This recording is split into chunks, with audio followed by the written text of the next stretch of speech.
Hey guys, it's me, Kim. I'm back. I took a little break to do some reading, read some really good books. We'll talk about them in the future.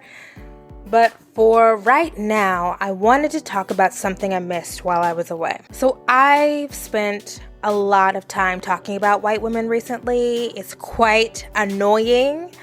I have lots of thoughts about the current obsession with talking about white women popularly, but I do think the deconstruction of whiteness and womanhood is productive and particularly fitting for this moment. So let's dive into it. I've also talked about rape and sexual assault a lot recently. We're in this Me Too moment, and things are not always black and white when it comes to rape and sexual assault. They're complicated. Our sexual lives are complicated. How we interpret the world is complicated. I love to dig into the complex because that's where our lives are, and consequently, that's where our politics need to be. So let's talk about this woman who falsely accused a black boy child of sexual assault in Brooklyn. So this case is really easy. It's quite frankly cut and dry. Teresa Klein claimed a black boy grabbed her ass as he, his mother, and his sister exited a bodega. She proceeded to get into a verbal altercation with the mother. She pretended to call the police, apparently. There's video of her. This is the first video I saw of this incident where she's on the phone. I thought she was calling the police. Apparently, no call was made, which is ridiculous. And I definitely saw her say that she was a cop. Apparently she is not a police officer. I thought impersonating a police officer was a crime. So as soon as I saw the video of her freaking out at the mom while pretending to call the cops on the phone, I thought she was wrong. Teresa Klein was wrong. What happened? White lady calls the cops on a black lady. I get it. Yeah, they're videotaping. Mentally ill. Yeah. Mentally Listen, ill. I'm a kid. Listen, you remember me, right? Yes, from school, right? Yeah, That's right. The son grabbed my ass. She said And she decided to yell at stay here. So I'm gonna stay right here. I thought she believed something happened, but I just didn't think it did. It just did not make sense to me. The children were crying, the mom was yelling like that. It just didn't feel right. But even if something had happened, calling the police on a 9-year-old is absolutely insane. There is no justification for that. And now that we know that she didn't even really make a phone call, pretending to call the police goes back to what I said probably about 6 months ago about the ways that white women recognize the police force as a way to deploy terror for black people. What are you trying to do by pretending to call the police? You're trying to intimidate these people, including 2 children. You're really an asshole. That happened, and I was already not on her side. But then we see the surveillance video, and it turns out she was wrong.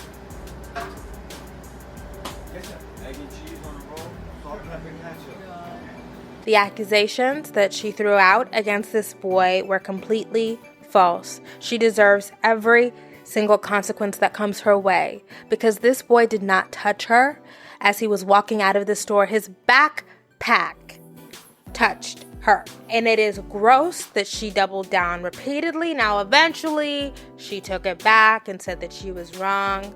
But for a while there, she was sticking to her guns. She has traumatized this entire family and then had the nerve to say that she wants to proceed with charges against the mother because the mother threatened her. No shit. Accusing my kid of doing something that they didn't do. Pretending to call the cops on my black child. In this climate, no shit. We're about to fight. I mean, I don't fight. We're about to argue. So I'm glad that Teresa Klein and her forehead are famous for all the wrong reasons now. I have no problem with her being harassed. I'm glad that the child was able to come out and say that he doesn't forgive her, that there's something wrong with her. Great. I don't forgive this woman at all. I think she was crazy. I think she had something going on with her. Right. Give black folks the space to be as angry as they want to be about this racism. Those kids are going to be traumatized for a long time because of this woman's paranoia and her refusal to check her fear. White folks' fears become our problem. And it seems to me that a fundamental part of adulthood is being able to regulate your own emotions. It's being able to manage your own irrational fears. That does not happen when white folks get to project those fears onto adult black people and black children and traumatize us. So anyway, she's dead ass wrong, and this is a good opportunity to talk about something else, because I've had lots of conversations here about sexual assault, about rape, but it is nuanced, it is layered. So let's dig into that. We're in this Me Too moment where I sincerely hope abusers are shaking in their boots. And abusers are not always men, by the way. That's why I didn't say men, I said abusers. But this movement, it's not perfect. I don't think that women's memories or intentions are always correct. We err. And sometimes those misjudgments and those miscalculations can be devastating. I have said over and over again that your identity does not make you right. And we certainly have to be conscientious of how folks with certain identities can wield those identities in ways that are ultimately harmful. So that's why I have to use my good judgment. Now, usually when I'm talking about rape and sexual assault, I side with the accuser. Now, not always. For example, when that Aziz Ansari story dropped on babe.net, I just couldn't find my way to the side of the accuser or to Aziz. I just thought there were too many holes in that story for my taste. I just didn't add up. I don't love saying that. And I also have to say, a part of that could be about the way that those stories were presented. And, that goes back to the responsibility that platforms have in telling these narratives. But in that case, I wasn't rocking with it. In this case, I immediately did not believe Teresa Klein. Immediately. Because I know history. So let me be as clear as possible here. I do know that there is an old history of white women using their position atop the pedestal of womanhood to assert their power over black people.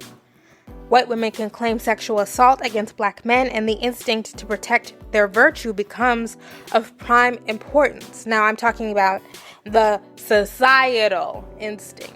The real danger, though, lies in white women knowing and embracing that power and using it against people who are relatively less privileged than they are. I'm very, very thankful to live in an era where we can use technology to speak back to misrepresentations of who we are. I'm glad that folks were able to record Teresa and shame her.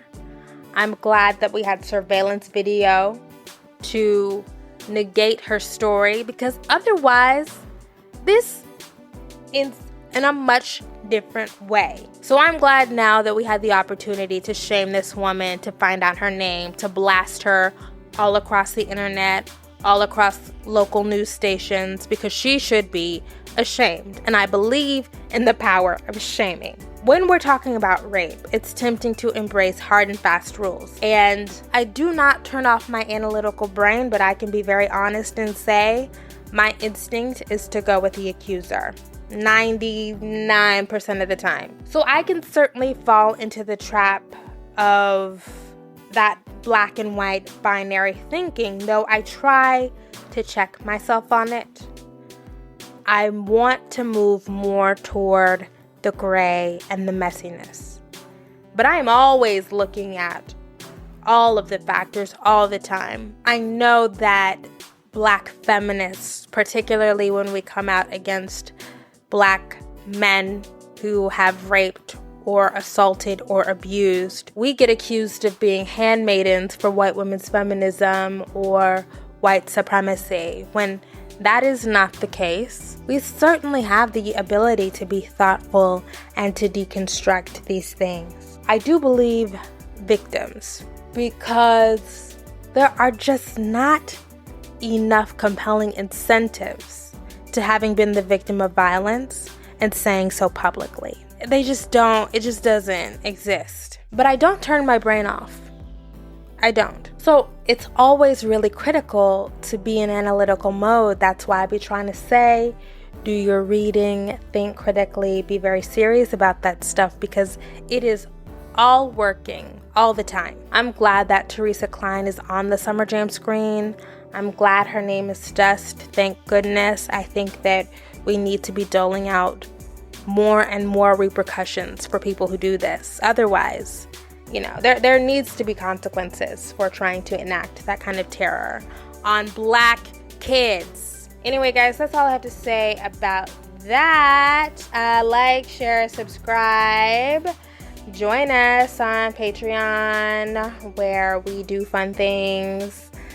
Pick up some merch. Leave a comment with ideas for stuff that you want me to talk about. I just run out of ideas sometimes, so let me know. I'm gonna dive into it. That's all I have, guys. Thank you. Bye.